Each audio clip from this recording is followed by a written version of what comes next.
Now, Judd, if we have any viewers that are running campaigns, is there any way for them to check if their campaign is actually running server-side tracking? In other words, is there is I mean, like they have an agency and they're if they're wondering running if an agency or they're running it in-house by their marketing guy, is there any way somebody can check quickly and sure. find out?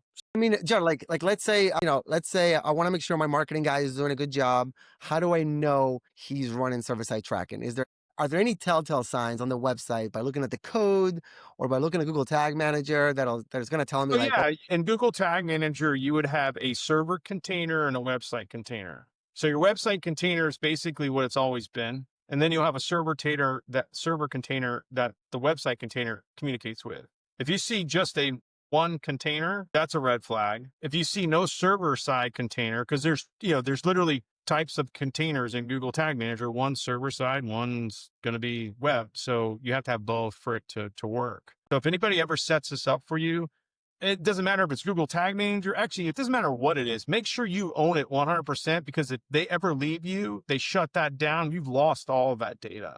It's just like having your own analytics account, Google Analytics account for your business and not under an agency's account.